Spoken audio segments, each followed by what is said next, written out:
आज़ादी के 75 साल हो गए हैं और इन 75 सालों में हमारे मूल निवासियों की कह सकते हैं या बहुजन कह सकते हैं या ओबीसी, एससी, एसटी, माइनॉरिटीज़ कह सकते हैं, इनकी जनसंख्या 85% प्लस है। फिर भी अपनी सरकारें नहीं बन पा रही हैं। अपनी का मतलब है यहाँ नॉन जनरल वर्गों के पार्टी अध्यक्षों की, जो फेमस पार्टी अध्यक्ष हैं, उनकी सरकारें केंद्र में और राज्यों में नहीं बन पा रही हैं। इसलिए ये सब कुछ हो रहा है। जो अन्याय, अत्याचार, हत्याएं, बलात्कार, हमारे आरक्षण का जो के ऊपर कुठाराघात, हमारी शिक्षा के ऊपर कुठाराघात, हमारे लोगों के मान सम्मान और स्वाभिमान के ऊपर कुठाराघात, ये सब कुछ होने का मूल कारण क्या है? अगर मूल कारण नेताओं से पूछा जाए या बुद्धिजीवियों से पूछा जाए या सामाजिक संगठनों चलाने वालों से पूछा जाए कि हमारे सत्यानाशों का मूल कारण क्या है, उनको इसका उत्तर नहीं मालूम। इसका मूल कारण नहीं मालूम। मूल कारण है हमारी सरकारों का न बन पाना। क्यों?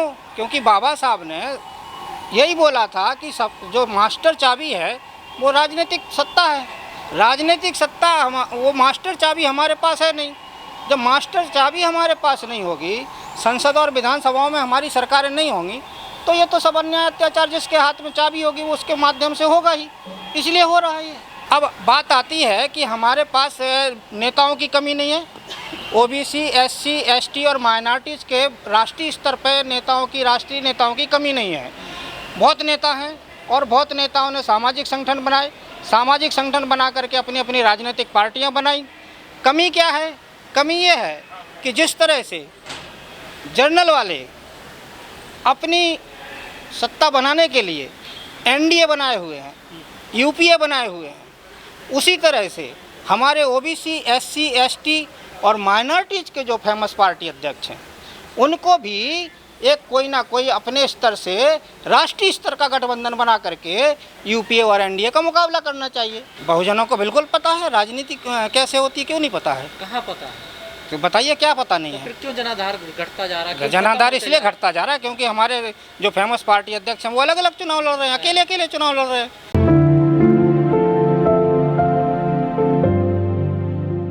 देखिए, ये जो लाखों संगठन हैं, छोटे भैया संगठन हैं, जो हम बात कर रहे हैं फेमस पार्टी अध्यक्षों की, जो फेमस पार्टी अध्यक्ष जिनके पास जनाधार है, वोट बैंक है, छोटे वाले इसलिए सामने आ रहे हैं क्योंकि बड़े जो हमारे फेमस पार्टी अध्यक्ष हैं वो भाईचारा बना करके, संगठित हो करके एनडीए, यूपीए की तरह राष्ट्रीय स्तर का कोई गठबंधन ना बना करके चुनाव लड़ रहे हैं। इसलिए ये छोटे छोटे भी अपनी मनमानी कर रहे हैं, वो भी खड़े कर देते हैं। अगर हमारे अंदर एकता हो जाए, हमारा भी एनडीए, यूपीए की तरह। छोटे कौन से संगठन? अरे जो आपने सवाल किया कि लाखों संगठन है, आपने जो सवाल किया वो लाखों संगठन की बात कर रहे हैं ना, तो वो संगठन चुनाव नहीं, पार्टियां लगती हैं। आज तो सैकड़ों पार्टियां भी हो गई हैं छोटी छोटी देश के अंदर।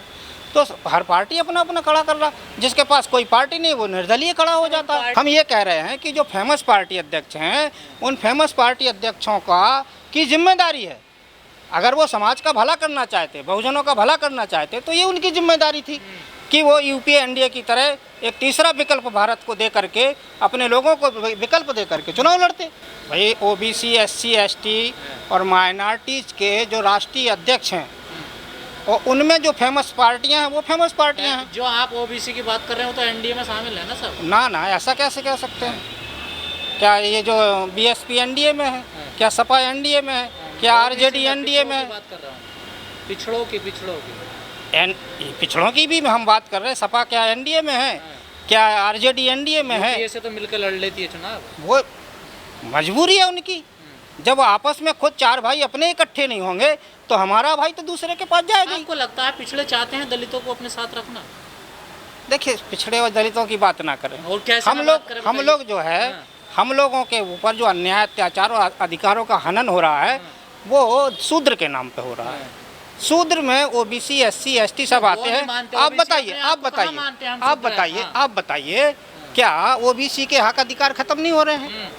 उन्हें कोई परवाह नहीं है ना? ये आप कह रहे हैं ना। बात ये जो बात आती है, जो सैद्धांतिक बात आती है, वो ये आती है क्या उनके अधिकार खत्म नहीं हो रहे हैं? हो रहे हैं ना। तो क्या वो परेशान नहीं है व्यवस्था से? वो भी तो परेशान है। आपको परेशान है? क्यों नहीं परेशान है? कहाँ नजर आते हैं आपको, बताइए जरा। क्यों परेशान नहीं, आप बताइए। अभी जो आईएएस जो सेलेक्ट किए गए थे ओबीसी के, उनको जो है दूसरा कारण बता करके उनको हटा दिया। कितने चुने लोग हुए थे सड़कों पर आए? अरे बात सड़कों पे आने की नहीं है, बात ये है आप जो सवाल किए हैं। सवाल मेरा वही है, बहुजनों को राजनीति करनी आती है नहीं आती है? बिल्कुल आती है। कहाँ आती है वही मैं पूछना चाह तो रहा हूँ। उसी का तो सवाल बता उसका रहे हैं। रिजल्ट कहाँ है हम ये लोग बताइए। बहुजन हैं, हम बहुजन नहीं हैं। उसका रिजल्ट कहाँ है? आप राजनीति आप पूछ रहे ना आती कि नहीं आती, हम बहुजन हैं, हम बता रहे हैं ना कैसे होनी चाहिए राजनीति। जिस तरह से जो नॉन जनरल के लोगों को राजनीति करनी चाहिए, जनरल वालों की भाई कॉपी तो करना पड़ेगा ना किसी की। जो लोग सफल हो रहे हैं संसद और विधानसभा में, जो जिस रास्ते पे चल करके पहुंच रहे हैं, अगर हम और आप उस रास्ते पे नहीं चलेंगे कैसे पहुंचेंगे? तो वो किस रास्ते को अपनाए हैं?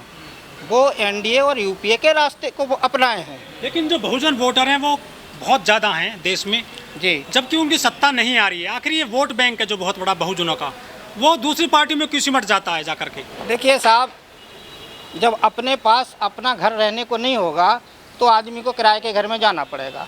हमारे बहुजन बड़ी नेता, पार्टियां उत्तर प्रदेश में। हाँ, उत्तर प्रदेश से क्या होगा? राष्ट्रीय स्तर पर देखना पड़ेगा ना।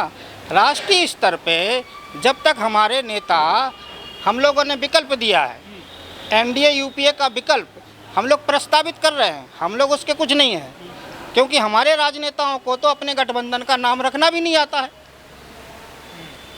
गठबंधन बनाते हैं और स्वार्थ, कितने बार गठबंधन हुआ, सफल स्वार्थ- हुए क्या गठबंधन में आप लोग? स्वार्थ स्वार्थ वही तो बता रहे हैं। हाँ। जो गठबंधन बनाते हैं वो स्वार्थी गठबंधन होता है। कैसे होता है? चुनाव के बाद खत्म कर देते हैं। गठबंधन का क्या मतलब रह गया? और किस लिए कैसा गठबंधन होना चाहिए? गठबंधन जैसे एनडीए बना है, जब से बना, एनडीए से पार्टी नहीं हटती है, हटना जाना, रोज टूटती है, रोज आती है। प्लेटफार्म नहीं टूटता है। हाँ। प्लेटफार्म एनडीए आज भी बना हुआ है, यूपी आज भी बना हुआ है, पार्टी आएगी जाएगी, प्लेटफार्म और स्टेशन नहीं टूटता है। ट्रेनें आएंगी जाएंगी, रद्द की जाएंगी, लेकिन स्टेशन बरकरार रहता है, सुविधा बरकरार रहती है। आपके विचार ये है कि एक गठबंधन तैयार होना चाहिए, एक गठबंधन में आकर के सारे राजनेताओं को चुनाव लड़ना चाहिए। अपने मन से वो लड़ नहीं रहे हैं। गठबंधन बना क्या हाल हुआ आपको पता है? देखिए बात अब वो हाल हुआ क्या, वो तो स्वार्थी गठबंधन बनाए हैं। आप ये भी तो देखिए, अगर मिशनरी गठबंधन होता तो एनडीए की तरह चल रहा होता, यूपीए की तरह चल रहा होता। हम क्या कह रहे हैं? तो आप मानते हैं एनडीए से सीख ले में बहुजन? अरे भाई बहुजन सीख लेंगे, और हम लोग क्या कर रहे हैं? हम सीख ही तो दे रहे हैं, हम बहुजन ही तो हैं, हम कोई ब्राह्मण क्षत्रिय वैश्य कैटेगरी के थोड़ी हैं। तो आपको भी लेनी पड़ेगी ना सीख? बिल्कुल, हम तो बता रहे हैं अपने साथियों को और सामाजिक संगठनों एनडीए को, से सीखो। सामाजिक संगठनों को, धार्मिक संगठनों को, जो अपने मुस्लिम सिख ईसाई वो बौद्ध धर्म के। की भी बात करते हैं, आप भी करोगे? किस धर्म की? एनडीए वाले धर्म की भी बात करते हैं। हम लोग भी तो धर्म वालों को लेके चल रहे हैं नहीं, धर्म आप भी करते हो धर्म भाई। की बात? हमारे पास भी तो 4 धर्म हैं, मुस्लिम हैं, सिख हैं, ईसाई हैं, बौद्ध हैं। हमारे उसमें नॉन जनरल के लोग हैं, तो हम लोग उनकी भी तो बात करते हैं। हम लोग भाई बिना धर्म के लोगों को साथ में लिए हम अकेले तो शासन सत्ता में नहीं पहुंच सकते हैं। सबको लेकर चलना पड़ेगा जो नॉन जनरल समुदाय के हैं। तो जनरल वर्सेज नॉन जनरल की थीम पर सबसे पहले तो हमारे बहुजन नेताओं को काम करना चाहिए। क्यों करना चाहिए? सिंपल सा इसका लॉजिक है कि हमारे जो नॉन जनरल के नेताओं को ये सोचना चाहिए कि जनरल वालों ने हमारे लोगों को आज़ादी से पहले सैकड़ों वर्षों से गुलाम बना के रखा, और आज लोकतंत्र में इतनी बड़ी जनसंख्या होकर के भी हम लोकतंत्र में अपनी सरकारें नहीं बना पा रहे हैं। ये हमारे लोगों को तो बड़ी शर्म की बात होनी चाहिए।